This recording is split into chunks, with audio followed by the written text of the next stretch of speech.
Today on the show, Back to School with Mercy, Monkey Business. Becky's back, our picks of the week, and so much more. The Catholic Underground starts right now.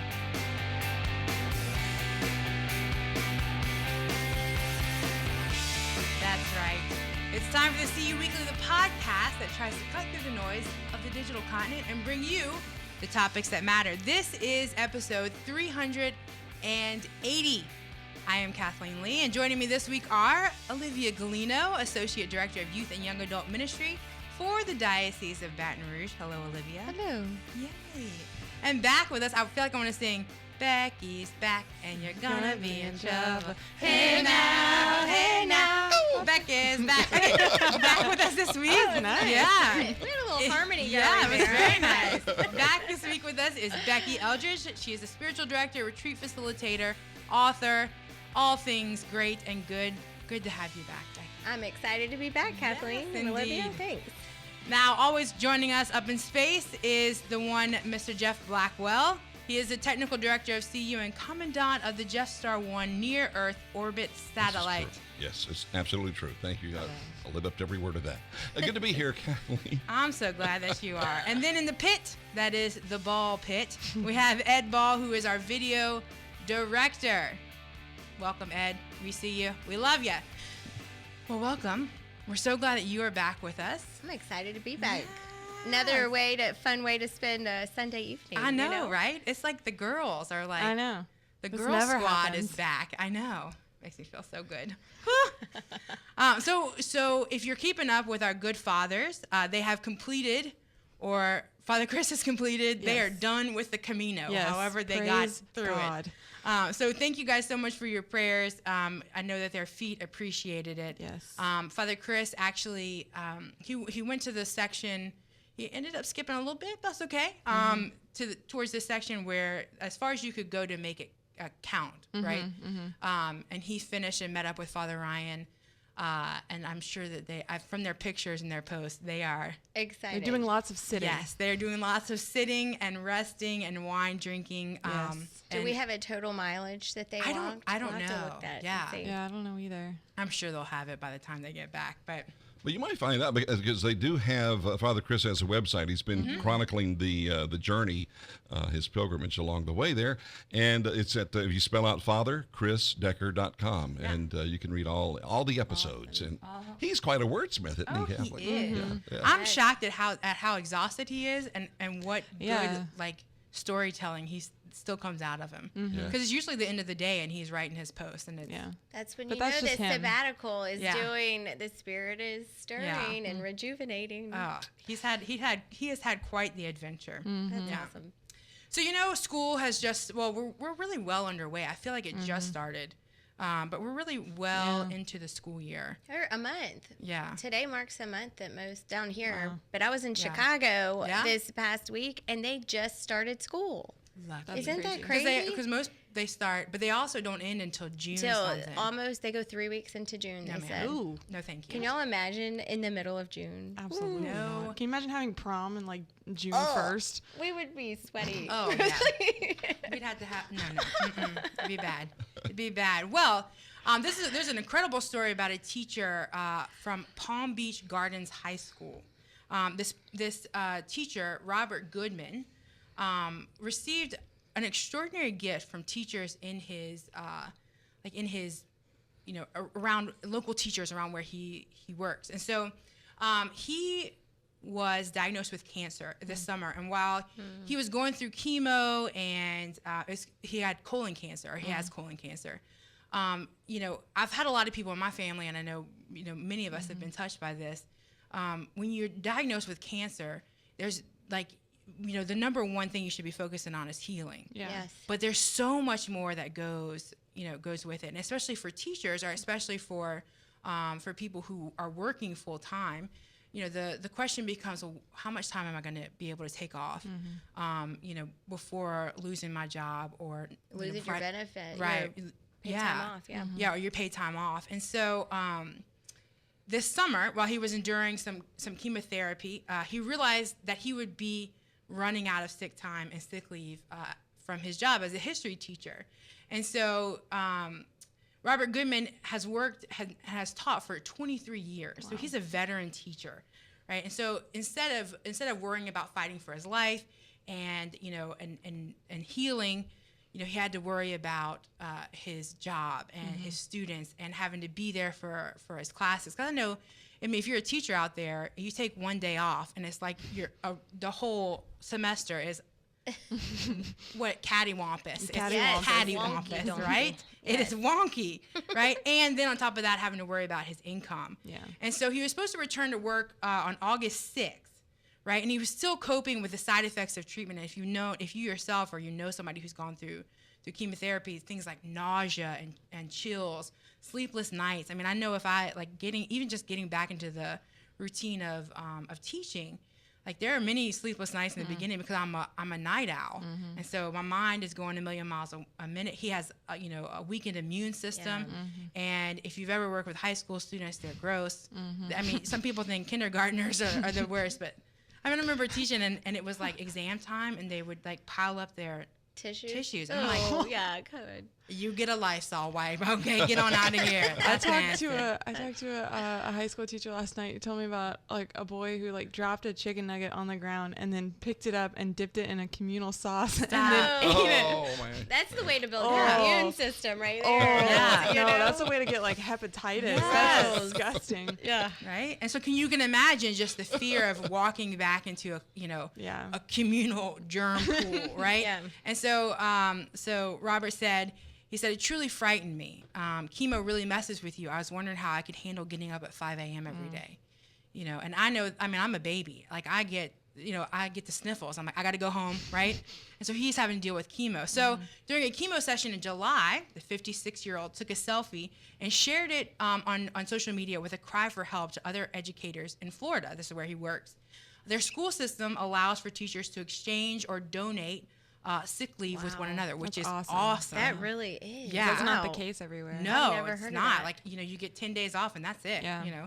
And there are also some programs that allow you to take extended time. But his Facebook post stated, if I can get 20 more sick days from any teacher or district employee volunteers, that would allow me to take more time to recover in my battle through chemo for 12 weeks, which should be enough time for me to at least complete the treatment. Wow. Right? And if you've ever worked at all, but if you've ever worked in the school, those days off are gold. They truly Yeah. are. People protect them. Yeah.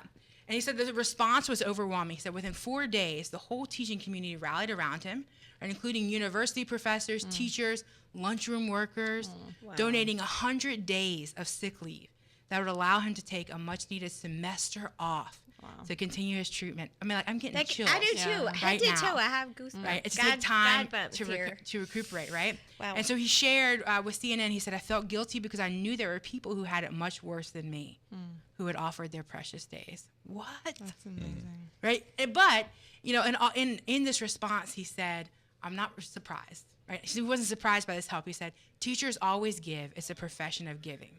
Right. However, he is quick to appreciate that these donated days, which could also have been banked for retirement, were a source of love. Right. So if you save up all your days and you never take off, at the end you can retire a little bit early, right? Because you can bank those days.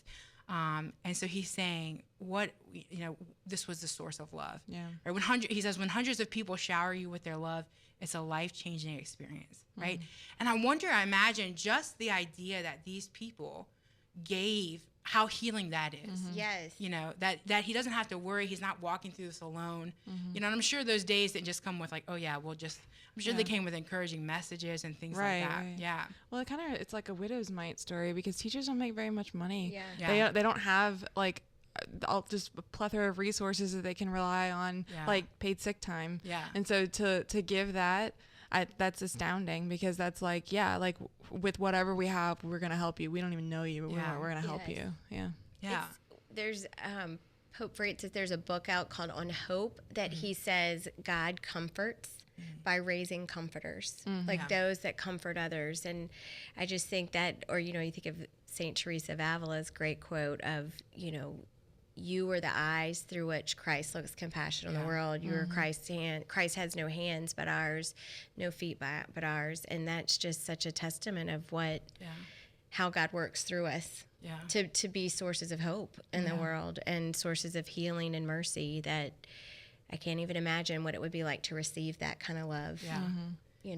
From people who didn't even know him. Yeah, incredible. And it's interesting to me is that it didn't just come from people in his school, right? That it came from what stuck out to me: university professors, teachers, the lunchroom workers, right? Yeah.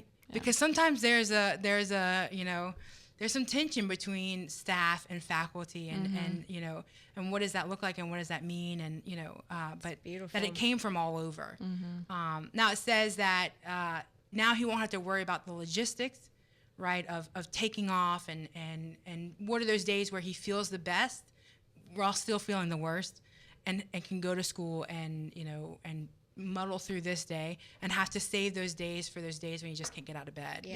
Because it says his tumor was sadly only caught when it was at a late stage 3. Yeah. Wow. So his battle is going to be pretty significant.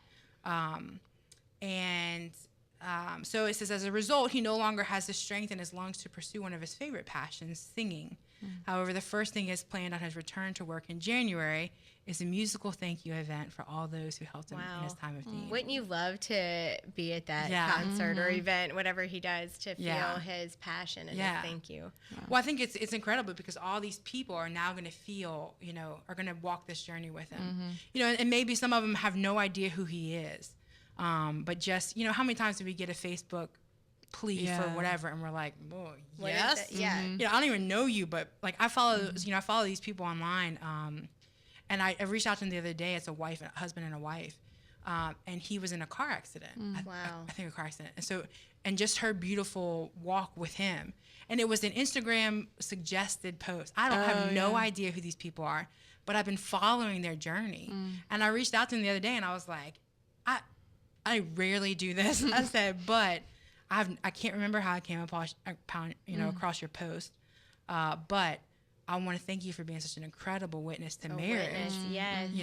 And the love that you have for him and the joy. And I know that we see the joy, and you let us see the struggle as well. But how many times do we see those things cross our path, and we don't know those people from Adam? Well, and what a beautiful story when there's so much right now in the news that can make you lose hope and pull you to hopelessness and even despair sometimes, and then you remember, and I keep telling myself this a lot, is that we are part of the answer. We are part of the way to birth the good news out into the world, and to bring the love of God we have out there, and this is an overwhelming story to me of goodness and mercy and love.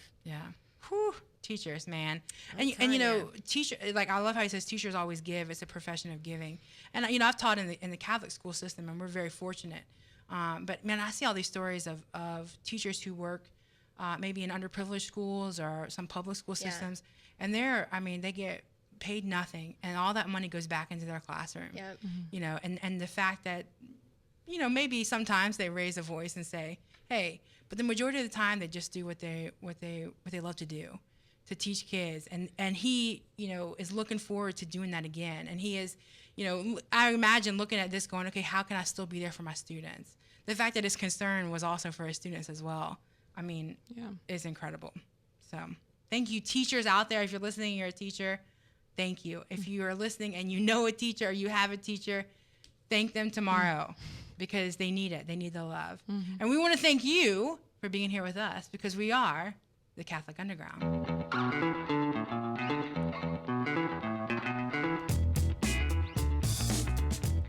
That's right. You are listening to the Catholic Underground. We are on underground. We are, but we're really not. We're above ground. Or are we? Or are we? But we are online at CatholicUnderground.tv. I'm Kathleen Lee with Jeff Blackwell, Olivia Gulino, and Becky Eldridge. They're all here. Our picks of the week are coming up. But first, I don't know about you, but I love, as much as I love a good truck stop, right? Oh, This yes, we know. we know you Yes, like a we good know. truck stop. My second favorite is a good, like, Catholic gift source. Yeah. Right? Yeah. And so we Yes. here in Louisiana have the monks of St. Joseph Abbey. They have. I just discovered their gift shop. Hello, who's been hiding that from me? Yeah, where have you been? I my don't friend? know, but I walked in and I was like, Where's she oh. They were like soaps and like, I mean, I bought like 6 different things. I was like, put it all in the basket, right? But we are incredibly blessed by monks, right, in our faith. And many of these monks provide us with great things that we can buy to support Their them. ministries Yeah, and their orders, ministry, yeah. right? Yeah. Monk gifts, if you will. Gifts. Monk gifts. Oh, I don't know.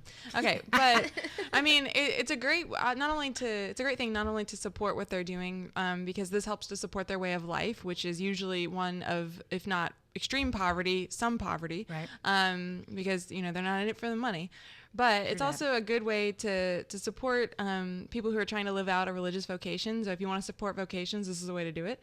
And also, if you want good quality stuff, because it's probably going to be not something that, well, it's definitely not going to be something made in China. It's not going to be something that's made in a factory. It's made with hands. It's made with love. And they're not going to try to like pull one over on you because they're monks. Yep. So it's just probably a good bet, right? All around. And yeah, I mean, these are people, these are monks. Sometimes you'll find nuns who sell their wares, kind of thing. And they've dedicated their lives to prayer, to discipline, to the sacraments, and to evangelizing for Jesus. And maybe they've been making their products for decades. Maybe it's a kind of a new thing, or maybe it's centuries old. Some of these orders have a history, recipes for whatever, that have been passed down for actual centuries. That is so cool. I know. When you think about it, I love that. So you might be thinking, okay, well, they're just going to talk about beer. No, we're not only going to talk about beer. Zinger. Because many monasteries are famous for their beer, but you can find all sorts of products that are being produced in monasteries. So the first one is kind of like out of left fields kind of thing. Hot sauce. Okay. So you can buy red or green habanero hot sauce, as well as meats, wood carvings, rosaries, of course, from Subiaco Abbey in Subiaco, Arkansas. And I feel so gypped because I was in Arkansas last weekend on a Labor Day trip, and I did not know about Subiaco, Arkansas. I passed through, what was it, Farmersville, and a place named after... It sounded like a name of a beef jerky, but I did not pass through Subiaco, Arkansas. Or you could have Would gotten have. meats. Don't you always wonder when they list meats? Like, what is that exactly? What kind of meats? I Down actually, here it would I be mean, like boudin maybe and, this like, is That's like, what I'm thinking. If but I don't were a think monk, it's I'd that. make boudin. But see, what's sad is like that didn't even occur to me. I was just like, ooh, they sell meat. I'm okay with that. Like I didn't even. You didn't even worry about Put what it in I a ain't worried packet in about the it. freezer. I ain't worried about Let's it. go. Yeah, so Father Richard Walls is an OSB with this abbey, and he began making this habanero pepper sauce while he was stationed in Belize in Central America. And so during his first year of doing this, he produced 140 gallons of what he calls monk sauce. Love it. And it was either sold or given away to friends of the abbey. And since that time, we're talking thousands of bottles later, the Subiaco Abbey monk sauce has now become a regional favorite, and it's actually sold nationally and internationally. So Very good. if you're a hot sauce fan, I'm not. I'm too much of a wimp. I'm so I love sorry. me some hot sauce. Yeah. So does my husband. I'm gonna find him some monk sauce. There you go. Indeed. And my brother. They have Christmas is coming up. Yes. Oh, yes. Oh, okay. Yeah, Christmas. Love it. Okay, so the second one I also love. Lip Yes, balm and skin yes. cream. Gotta I look like fresh a and nice, clean. holy skincare regimen. Oh, yeah, huh? So you can buy organic beeswax lip balm. So think like Burt's Bees kind of thing. Honey and rose skin cream. Excuse me. That sounds so luxurious and wonderful. Yes. And it's English. So St. Augustine's Abbey, it's a Benedictine Abbey in Chilworth, England. They make this stuff. So the abbey was founded in 1856, and since then the monks have just been looking for different ways to support themselves. And then in 2004, one of the monks took possession of a colony of bees, which is now a well-established monastic apiary, just a bee That's village, really if you will. cool. Yeah. And they have anywhere between 10 and 15 hives, so they can make these things using the beeswax and the honey that comes from the bees. Isn't that Love so it. cool? That really is cool. Yeah. I love I know lip Chunk would balm. love the next one. my dog, my little French bulldog, so cute. And he would love it because it's dog biscuits. Yes, indeed. Yeah. So don't you wonder how they picked this? How did they say, I'm going to create dog biscuits? I really hope it was just like first on someone's list. Like, guys, I know that like there's all these Trappists making their beer, but you know what we could do? Well, it is the Franciscans, right, that make the dog biscuits. Is that correct? Yeah. It's maybe the whole spirit of Saint Francis. Yeah. Okay, pulling care of the creatures. I can get behind that. Yeah, I like that. Yeah, so you can buy dog biscuits made with an original recipe, which I don't know. Anyway, so they also sell like special dog beds, soaps, leashes, that kind of stuff. So yeah, there is a dog theme there. And it's the New Skeet, I hope I'm saying that right, New Skeet Monastery in Cambridge, New York, where a community of Byzantine Rite Franciscans, as well as a group of Poor Clare nuns, helped to make these Shout products. out to Father Chris. Those are his peeps. Yeah. So if you're up in New York and you didn't know about these people, check it out. Love the next one because they're local. I know, yeah. So the next one is something that everyone will eventually need. This is what we create down here, Everyone will eventually need this. You might not need dog biscuits, but you will need a casket or an urn someday. Yeah, everybody does. Trying to keep it lighthearted. You're all gonna die. That's so just true. I mean, yeah, but it's like number 4. I had no idea. What are you telling me casket. now? A casket, right? Let's talk about death, kids. Yeah. So you can buy handcrafted wooden caskets and urns. And there's actually a bunch of different religious orders who will do this. One of them is New Melleray Abbey. It's a Trappist monastery up in Dubuque, Iowa. Nice. We actually have a local monastery, the one that Kathleen was talking about, St. Benedict Abbey in Covington. And Beautiful abbey. they sell caskets. They sell them in a monastic style, which is like simple, and then the traditional style, which is still simple, but like you get nicer padding. Anyway, do you get nicer padding. Weird. It's true. May I throw in something, because I will tell you, because my dad found out about it when he was sick, before he passed away. He said, I'd like one of those. And I said, okay, Dad, they come in 2 styles, monastic and the other, which is, it's got kind of like a domed top on it instead of just a flat top. Yeah. And he said, well, I kind of like that one, so with the nicer one. And sure enough, he was really looking forward to it. He got to pick his casket before he left. And my mom, we tried to put in an order. She's still alive, God love her, she's 88 years old, but we tried to put in an order, and they won't make them in advance unless you want to come pick it up and store it somewhere else. They don't have the room. So. And I know for a while, I think they had to stop production. It might have been after the flood or something. But I checked their website before the show, and they're still like, they have them in stock, and they can ship as needed. That's awesome. So again, all this stuff will be in the show notes. But okay, so number 5, we're eventually going to get to this. Beer. Yeah, of course. But I mean, because some people say that monastic beer is like the world's best beer. Yes. And they have like straight up, people get vengeful over these things. So the one that we're talking about is the Trappist Abbey of St. Sixtus in Belgium. I'm not even going to try to pronounce the town. Olivia, we want to hear her try. Lateran? I don't know. I don't speak French or Belgian or whatever that is. Okay, so at this particular Belgian abbey, there's 3 beers that they're best known for: the Westveltlaren 12, the 8, and then the Blonde. And some people consider the 12 to be one of the best beers in the world. Wow. Which, I mean, I don't even like beer. Sorry, unpopular opinion, but I would try it. Yeah. If people are saying it's the best one in the world, I can get behind that. So you can either buy it by reservation at the Abbey Brewery, sometimes at the Visitor Center, and buyers are limited to 1 to 2 cases because and every 60 days. So you can't go every day and buy a case. Wow. That's so impressive. Because limited it's just stock. in demand. Yeah. So if you ever make it to Belgium, try it. And if not, there's plenty of Trappists, even in the United States, who make their own beer, and you can buy it at like specialty stores and that kind of thing. Now, I'm excited about this next one because I've been to this one. Oh, this nice. place. I was like, do you have a particular love of bonsai trees? I do. Because No. that's our next one. No, but Tell us about your bonsai habit. No, no bonsai here, but I do. This monastery is absolutely stunning in Conyers, Georgia. Yeah. So the Monastery of the Holy Spirit in Conyers, Georgia. Yeah. You can buy bonsai trees and pottery, which handmade pottery. So I lived in Georgia for 4 years, and so this gorgeous. It's gorgeous, and you go out in their gardens, and they're all working in these very intricate, and they're trimming and. I don't know what you call it. It's almost like moldy. I mean, and then the pottery. Georgia has this beautiful clay for pottery. Oh, I've heard of that. Yeah. And so I think that's kind of neat. That one's on there. Yeah, I like that. The next one I never thought would be on a list of things that you can buy from monks, which printer ink and toner.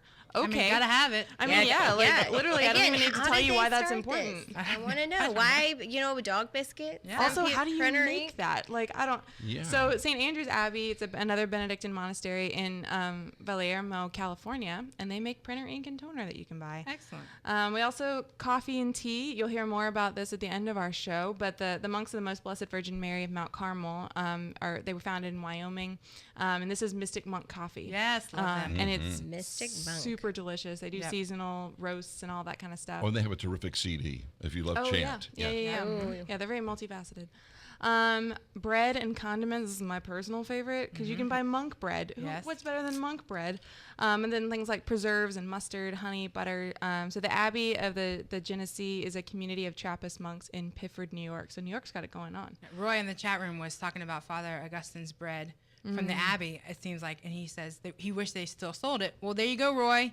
We got a new place. We got a new place to try out. Go to Pifford, New York. Do it.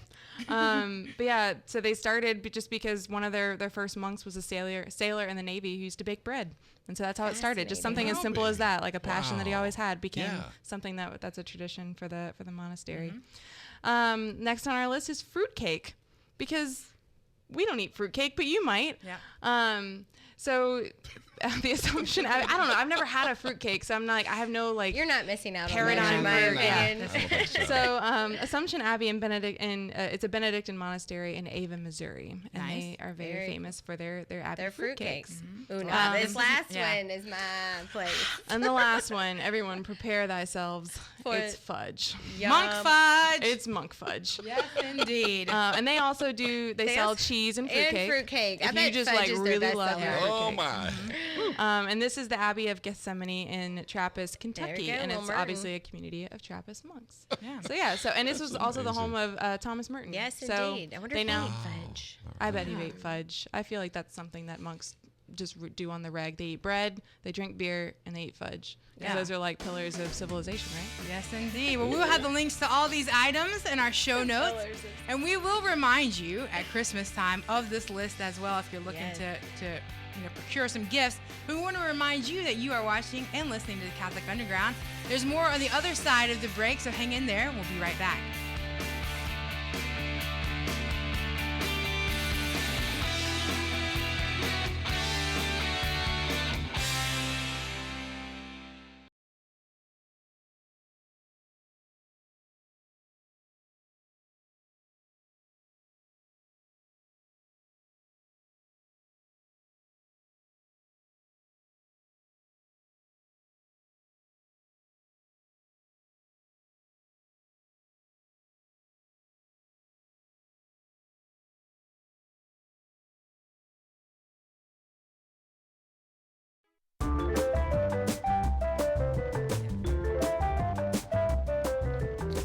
Welcome back to the Dance Party. You have found the Catholic Underground, whether you're here on purpose or by accident. We're glad that you are here with me, Kathleen Lee. We have joined by Olivia Gulino. Becky Eldridge is our guest this week. Jeff Blackwell is up in space. Our picks of the week are coming up, but first, Kind of reminds you of the Monk shopping channel, doesn't it? Oh, yes, I like the little tune we're hearing. Yes. Get your fudge today. Yeah. Sorry. The monk shop. The Love stain it. was gone. Sorry. Yes, Continue. indeed. Well, Becky, we all know that, especially at this day and age, that we are busier than ever, right? So it's hard to find time to live a life of faith. Especially, it's hard to find time to pray. But you, being the author of a book called Busy Lives and Restless Souls, have a lot to talk about when it comes to busyness, right? Yes, it is. This is one of my favorite topics to talk about, is how in the world do we make room for God in the middle of the busyness of life that we are facing? And I think to kind of start with is to think about, there's this great book that I read recently that's called Thank You for Being Late. It's by this Washington Post journalist named Thomas Friedman, and his whole book is he's tracing the impact of what has happened in our world since 2007. So what do y'all think? Yes, but why, he has a point. Why do you think 2007? What has happened in our world since 2007? You got any thoughts? Is that when the iPhone came out? Yes. Yeah. Is it 2007? 2007 was the invention of the smartphone, right? The iPhone came out. So we all automatically think of 2007 as being the significant year, of the smartphones coming out. But his first chapters go into that it not only did the smartphone come out, but there were all these advances in silicone chips, softwares, storage, sensors, the rate which we could process, the number of, he says in 2006, we could map so many in the Genome Project, and then in 2007 it was thousands times more. Wow. So, yeah, that's interesting. Isn't it? The So Human Genome Project. that he says everything kind of changed between the year 2006 and 2007, and so here we are 11 years later, and we are just in a hamster wheel. Yeah. We are just at the most rapid pace, and I can't remember the author of the other book I read, but it was talking about how all the fast pace is changing the way our brain is working, even down to the way we're reading, that the reading online that we're doing is forcing our brains to skim read and really impacting our ability to be still. Yeah. Well, I talk to young people all the time about like why we don't know stuff about our faith. Is because we are a headline generation. Yes. We only read the headlines, and we don't ever, like the church always says, this is what we believe and this is why.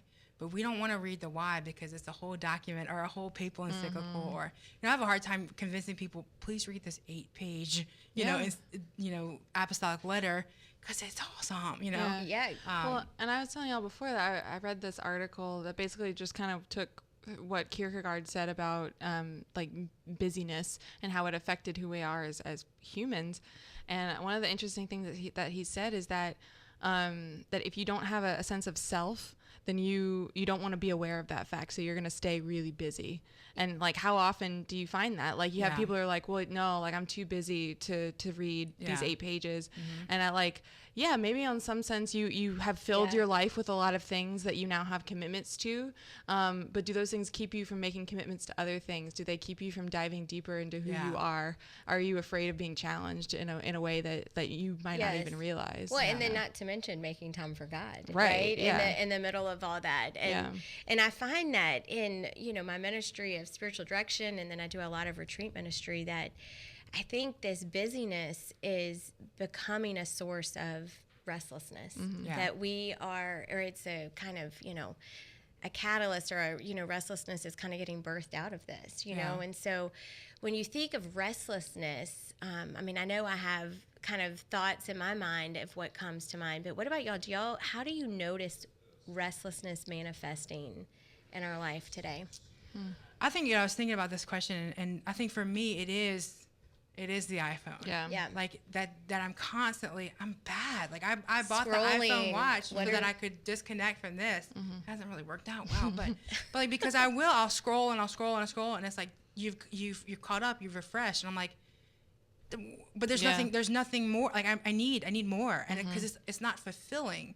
Yes. So the restlessness of not being fulfilled and always searching for more, and I feel like, as much as this is in my face, this is just scraps because it's not fulfilling, and I'm constantly. And yet we're still searching. And yet I always go, what are we searching for? Yeah. Right? What are we looking for? Yeah. What do you think, Olivia? How are you noticing restlessness manifesting, you think? Yeah, well, a lot of what Kathleen was saying, like I'll find myself on my computer, on my phone, and Netflix is on TV or something, and I have to catch myself like, whoa, and because I'm doing that same thing where I'm having all these outlets where I'm looking for like, I don't know, like a dopamine hit or something, like I'm looking for something that's gonna spark my brain and like make me happy for a minute. And like obviously that doesn't work, or if it does, it's temporary, and then I'm left scrolling again. But I think too about when I feel a sense of urgency about something. Yes. And a friend of mine told me something recently that has really stuck with me, that like if you feel that you need to do something urgently, it's probably not of God. Because God doesn't want anything in haste. It's the devil who makes you want to hurry. And so I find that my restlessness is often corollary to my sense of urgency. That urgency. Like I'm not only feel restless, but I feel a sense of like I need to get to a period of rest quickly. Yeah. And both of those things together, it's amazing that I haven't just melted. And so many people, when I do retreat work, and I've traveled a lot in the last month, especially doing a lot of teacher retreats, and it's fascinating me when we've talked about this question, many of them are naming the struggle to sleep, right? That they're having a hard time falling asleep or staying asleep. I think if other things I've noticed or people name, it's, just shopping like crazy for, we've got this immediate gratification. A company that'll deliver stuff to us in 2 days went from hitting submit, your order. So all of this, I think, has us in a really interesting place in a culture. And what I think when it comes down to, the good news in it all, even though we have a really hard time being still, and I think of even very recently, I was giving a women's preached silent retreat, and it was the first time, and I've been doing retreat ministry for 20 years, that I saw people struggle so bad with the stillness and the silence. So much so I was walking down the hallway and people kept pulling me into the rooms to talk, right? I think that this is in our face, that we are afraid to be still. And that's what Thomas Friedman's point in his book is. He says, when a machine stops, if we push power off, it literally shuts off. But when we humans stop, when we pause, we are hit in the face with everything we've been running from, right? We've been trying to push down. And so the good news to me in all this, right? Because I think we are in a very different culture, and I think, doing the spirituality and prayer work and ministry that I do, is that the restlessness is a wake-up call, right? It's truly a wake-up call. And I want to briefly point out 2 rules from the great St. Ignatius of Loyola in regards to discernment that I think hit on this, right? Because when it comes down to it, restlessness, when we feel that, and if I was working with somebody one-on-one in spiritual direction, is I would say, okay, let's pause. And let's notice, what is this restlessness really about, right? And I think, when we think about in the Gospel of John, the great promise of this advocate, the advocate, the Holy Spirit given to us. So St. Ignatius looks at, how does the Holy Spirit support us in our faith journey? And I think it's really important right now in this rapid and busy pace of life to take a minute to look at these 2. And what the first rule of St. Ignatius has 22 rules of discernment. We're only going to talk about 2 very briefly. We're going to talk about all 22. All 22. That'll be a whole nother show, right? But rule 1, he says, and this is where his spiritual exercises kind of start with the rules, is he says, in those living a life of sin, the Holy Spirit will rouse the sting of conscience and fill us with remorse. And that rule goes on to talk about, we will feel things such as guilt, restlessness, dis-ease is a word that's used. And so he is saying that when we feel that we need to pay attention, because it's God actually speaking something important to us, right? And then on the flip side, he says, when we are on the right path, doing what we're supposed to be doing, and living a life aligned with the gospel values, that the Holy Spirit is going to help us know that we're on the right path by giving us strength, courage, consolation, inspiration, and peace, right? So the gift to me and the comfort here is, even though we're in this very busy stage of life, like we're in a crazy period, we are experiencing a lot of restlessness, that we can take comfort that we're not alone in figuring it out and finding our way through. And I always think about 3 things that tell us this, that remind us that we're not alone. And I think first of where the Catechism of the Catholic Church starts, which says man is made for God. So the great comfort here is we are made, God created us, the great creator created us in such a way that we can't help but seek God, right? We are made in a way that we cannot help but seek God, and therefore God is also seeking us. And you know, I have a friend from down here in Louisiana, and she always boils it down to, we're made like donuts. You know, that ultimately, Olivia, like you were saying a few minutes ago, that how often we try to fill, you know, this hole within us, that this hole by searching, by, you know, buying things, by other relationships and things. And then I love Psalm 62. It's one of the most comforting Psalms that I think we can pray, where it reminds us very clearly where the source of our rest is and who the source of our rest is. And that Psalm says, in God alone is our soul at rest. And it goes on to talk about how God is our foundation. And then I also think of St. Augustine, you know, our heart, who said, you know, our hearts are restless until they rest in thee. So you think of these things, we've got scripture saying it, we've got, you know, our tradition and teaching of the Catholic Church pointing us to this, and then even, you know, here's a great saint reminding us that, you know, there is a way through this, that we can find our rest and respite even in the middle of what we're facing. I always think of, you know, when you talk about man is made for God and where our soul finds rest is, you know, I always use the analogy, and it's getting too old, I think, for my audiences. But you know those kid toys, and it's a empty like globe almost, and it has all these cutouts. Yes. And you have to put the heart shape in the heart hole. And if you've ever watched like a little toddler play this game, and then, you know, you get them all in, and then you pull it apart, and they all come out. I love this analogy. And then like you watch a kid, you know, a little toddler trying to put the circle in the square hole, you know, and then it's, you know, and that's how we are. We have this God-shaped hole, you know, in our heart, not really, but, you know, that we try to fill with so many other things. People, right? our work, our pursuit of money. And they may be good things. They may be good things, you know, and you know, and God's just sitting there going, no, to the left, to the, you know, and then that moment that they get it, that like the square block goes in the square hole, it's just like, that rest, that peace, the fruit of the Spirit. You watching are excited. They have a sense of accomplishment. And I feel like that's the Lord. Like, he's just like,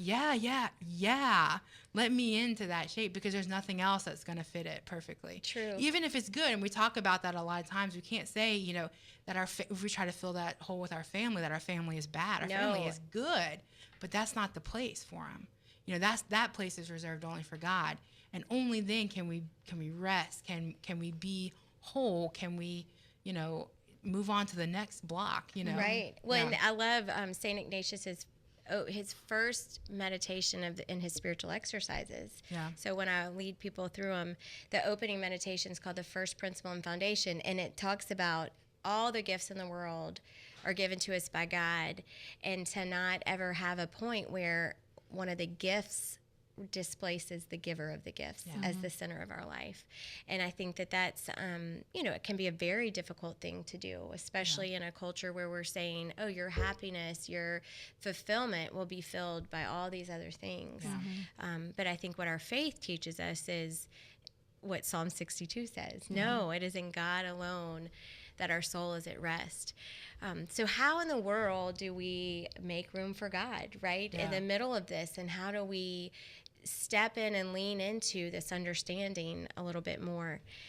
And one of the great comforts, I think, that our church has taught me and different people have taught me is I think that we each have this inner chapel within us. You know, you think of some of our great saints.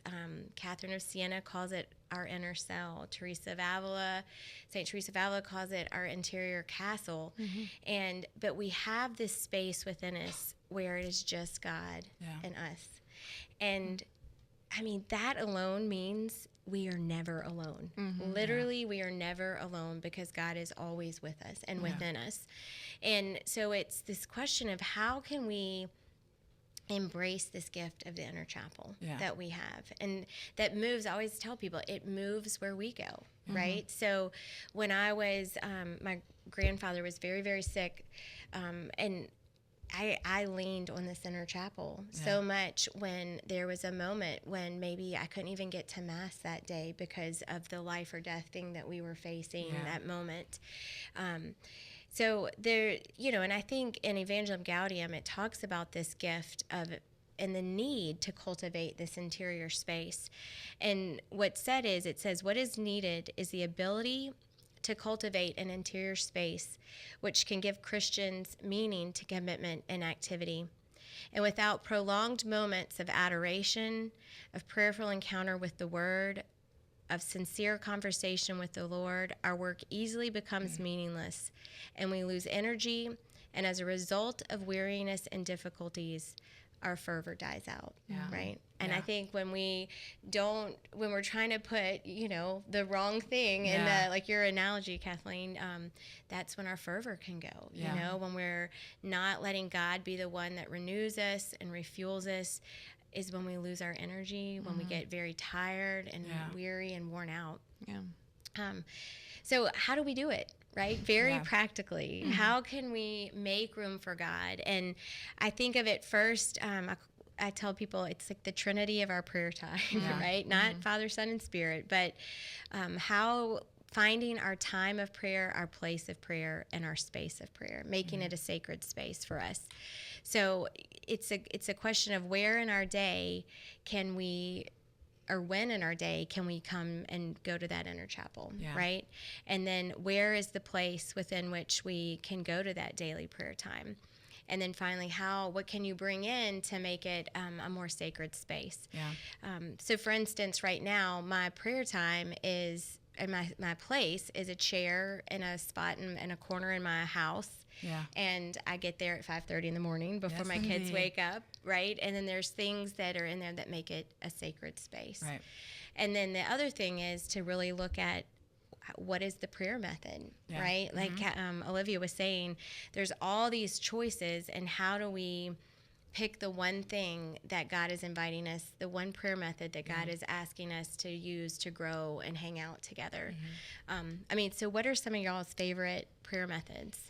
I think that for a long time I struggled with formal prayer and pressure on myself because if I didn't pray the rosary exactly the way it was supposed to be prayed, then it didn't count.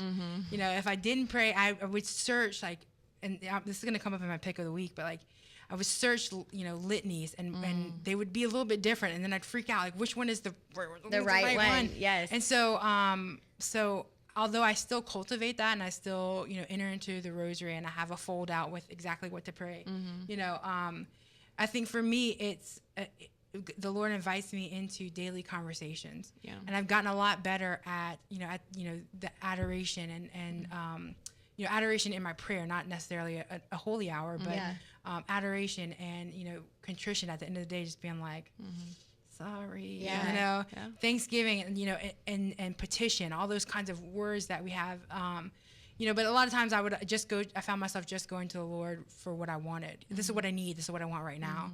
But exploring those moments throughout the day where he's inviting you to say, Kathleen, it doesn't have to be something huge. It doesn't have to be, a formal sit down, read 3 chapters of scripture. Right. For me, Kathleen, I just want you to be in that little conversation.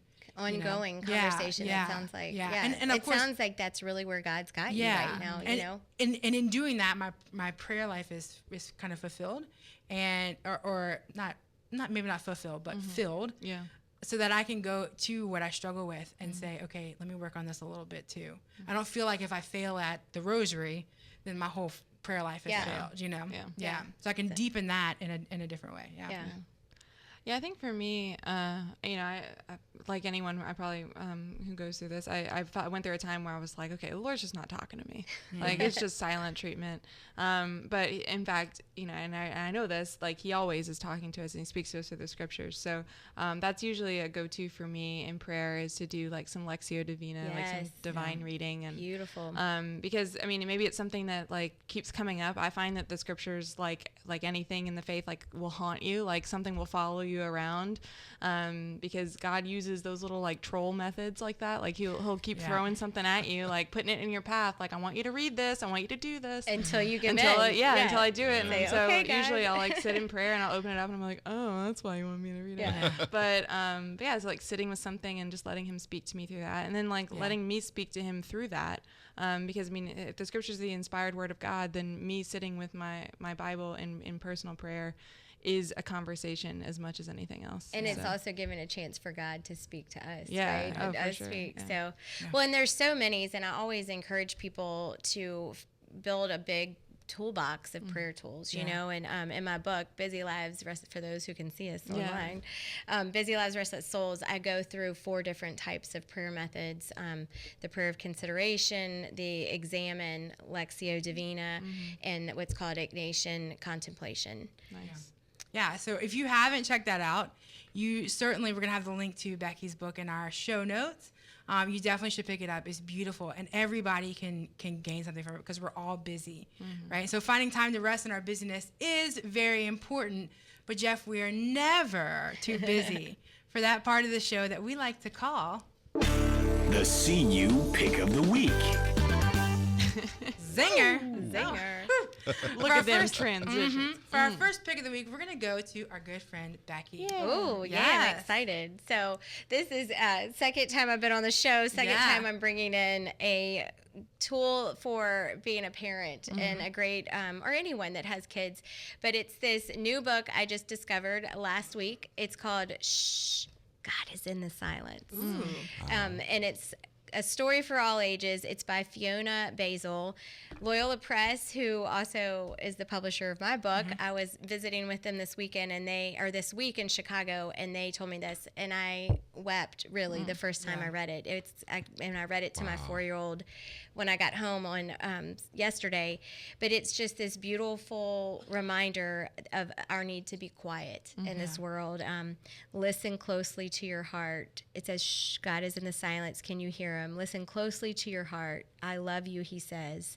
"You are precious. There's no one else like you. I created you, and you are mine." So you can hear the beautiful scriptures like Isaiah 43 in there, you are mine. So it's just a reminder, I think, for us even to teach our children to pause and meet God in the silence. Beautiful. So you can find it online. It's available on, Amazon and all the we'll book buying places. We'll put it in the show notes for sure. Olivia, what you got for us this week? A disappointment. No. I'm only just now realizing that all of y'all's pick of the weeks are just so beautiful. And anyway, I like it. Come on, I have a heathen pick of the week. So everyone who watches and listens knows that I love to bake. And if you don't, I don't know where you've been. But I recently discovered paluani cornetti. And it's why are you so fancy? Well, okay, but so cornetti are like Italian croissants, and if you go to Italy, they eat them like with their espresso on the way to the metro. Like it's a staple in their diet. And so the other day, one of my coworkers brought in these like little red bags of things, and I flipped it over, and it said Cornetti pistachio, and I was like, shut the front door. And I ate it, and it was amazing. And I asked her, I was like, where did you get these? They were fresh. They were like vibrant and beautiful, and the way that they tasted. Anyway, so they sell them at Rouse's, which is a local food chain. So if you're in South Louisiana, you're in luck. That's awesome. Or else they're sometimes available on Amazon. Their website, which we'll link to, is entirely in Italian, but it might be helpful for finding other places that we'll need you to translate. But anyway, so they're delicious. They're actually made with a sourdough starter, which goes to show you that European products are genuinely better than ours. Because it's not only delicious, but it's good for you. Pass the butter. Cornetti. Excellent. Cornetti. I like you got Avocados. Okay. That's what you went to in Italian. I know. They throw out, like Father Chris and Olivia throw out these Italian words, and they say them with such pizzazz. And I just throw out other words that, That's funny. Yeah. Like Tommy Lasorda. Se prego. All right, Jeff, what you got up to space? Actually, it's a GoFundMe account for Olivia Gulino to get a new pair of jeans. Bless her heart, she has wore the knees out of these jeans from praying. So, we'll have to not get a shot true. of them. No. I know. Oh my It's a God. style thing. No idea where you were going with that. You're so hip. Mine is actually a new book coming out, and it'll be out by the time you see this. Father Josh Johnson from the Diocese of Baton Rouge. Actually, he lives in Ascension Parish, and Ascension Press is putting the book out. Yes, is the publisher. So it's really a book written by a millennial for millennials to talk and address issues of the Catholic Church. And there's a free opt-in download. Broken and Blessed is the name of the book, and you can download this. It's wait a minute, I got the wrong glasses. Let me see here. No, those are the wrong It's ones. at Ascension Press. If you go to Ascension Press products Anyway, the 5 W's of prayer. Yeah, go in. There's a link in the show notes, and you can download it quick. Kathleen, it's your turn. Excellent. Okay, so I've been kind of struggling over the past couple of weeks, and maybe you have as well, of how to pray for our priests. Y'all, and we talked about this on the last show, what we should do as the lay church. And there's a lot of things that are going on. There are a lot of things that are happening. A lot of people who are, finding their own way of how to deal with this. And so what I've kind of fallen upon is I by what I do, know a lot of priests and have seen kind of the effect on our good priests. And so I found this litany, and this is where I struggle with. Which one I do I tried to pray? find 6 different ones, and they prayed differently. But I found a litany of our Lord Jesus Christ, priest and victim, and it's not too long. I mean, it's something that you can end your night with, but it's beautiful, and it talks, and as I pray, what I also did was I went to our diocesan website and I pulled all the priest names off and I put them in a document. So I have the document, I have the, and I got to print things out. I'm not a digital. You're amazing. No, I put too much work on my love that. plate. But we'll have the link to that. It's the litany of our Lord Jesus Christ, priest and victim. And so specifically those 2 words that, at this point, in our church history are kind of going together. That even our good priests are suffering as well. And so I say it's not long. It's a little lengthy. It's not a Hail Mary. You got to commit Father. to it. Yeah, but it's worth it. It's going to take you less than 5 minutes to pray. Yeah, and it's beautiful. Yeah. So if you're we looking, continue to pray for our victims too. Sure, but- absolutely. Right. And so if that's something, even if it's not this litany, if you're searching for a way to pray for our priests, go online, go to your diocesan website. They have all the names of your priests.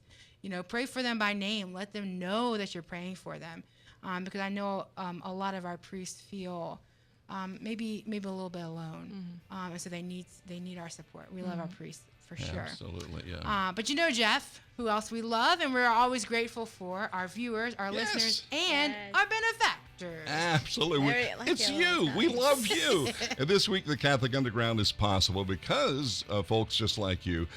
Join the growing number of undergrounders at CatholicUnderground.com/donate. Also, portions of the Catholic Underground are brought to you by audibletrial.com/Catholic Underground. There's more information at CatholicUnderground.tv.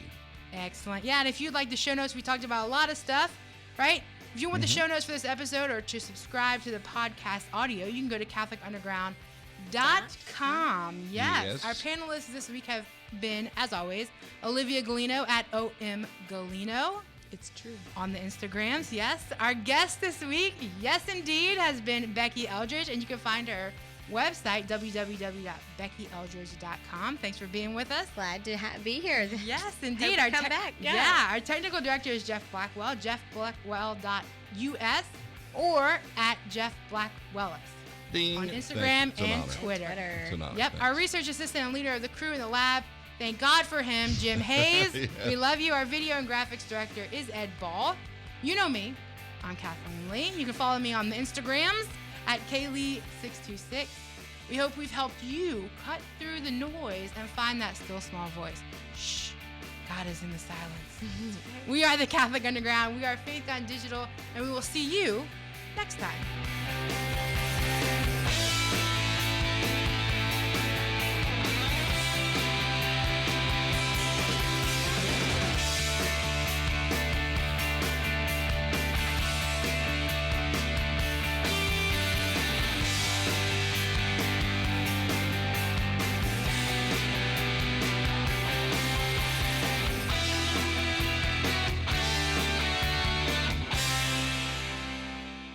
From the Catholic Underground.